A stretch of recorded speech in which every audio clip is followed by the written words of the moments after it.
مسواک کے فائدے اور مسواک کے مسائل جو علماء کرام نے لکھے ہیں، میں وہ آپ کے سامنے پیش کر رہا ہوں کہ مسواک کے کتنا فائدے ہیں۔ رسول اللہ صلی اللہ علیہ وآلہ وسلم کی سنت مبارکہ ہے۔ تو ام المومنین عائشہ صدیقہ رضی اللہ تعالی عنہا فرماتی ہیں کہ اکثر اوقات رسول اللہ صلی اللہ علیہ وآلہ وسلم مسواک فرمایا کرتے تھے۔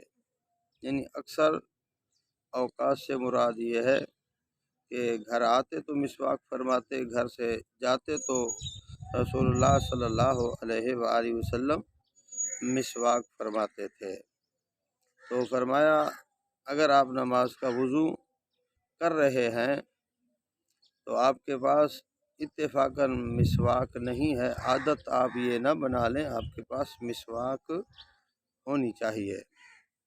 اگر اتفاقاً آپ کے پاس مسواک نہیں ہے تو اس کی جگہ آپ انگلی استعمال کر سکتے ہیں۔ انگلی استعمال کرنے سے سنت ادا ہو جائے گی، اور آپ نے اس کو عادت نہیں بنانی کہ انگل سے جو ہے نا وہ نماز کا وضو کر لیں گے۔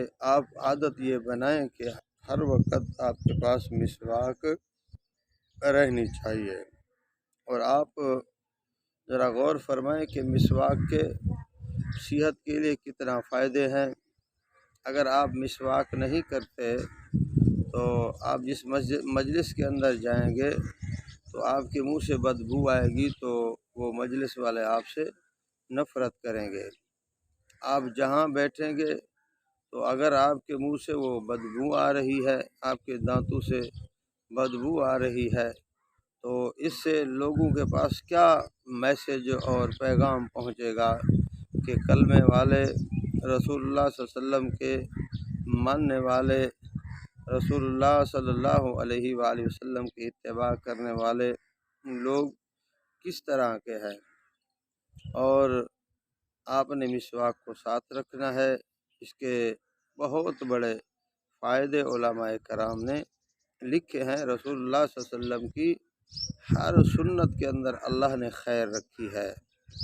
رسول اللہ صلی اللہ علیہ وسلم کی ہر سنت کے اندر فائدے ہی فائدے ہیں، دنیا کے فائدے ہیں، آخرت کے بھی فائدے ہیں۔ مسواک کا ہدیہ دینا یہ بھی سنت ہے۔ مسواک دھو کر رکھنا یہ بھی سنت ہے۔ آپ نے مسواک کیا ہے پھر آپ اس کو ایسے یوں نہ چھوڑ دیں، مسواک کو آپ دھوئیں، اچھے طریقے سے دھو کر پھر اس کو رکھ دیں۔ پھر جب نماز کا ٹائم آئے، یا آپ گھر سے باہر نکل رہے ہیں، یا گھر سے باہر سے گھر آئے ہیں، تو آپ کے پاس اگر ٹائم ہے تو آپ مسواک کر لیں گے، تو یہ سنت کا اللہ رب العزت آپ کو ثواب عطا فرمائیں گے۔ اور تلاوت قرآن سے کے لیے آپ مسواک کریں، یہ بھی سنت ہے کہ میں آج میرے پاس ٹائم ہے، میں یہ وقت بیکار نہیں گزاروں گا، آج میں قرآن کی تلاوت کروں گا۔ تو جب آپ قرآن پاک کی تلاوت کے لیے نماز کا وضو فرما رہے ہیں تو آپ مسواک کر لیں۔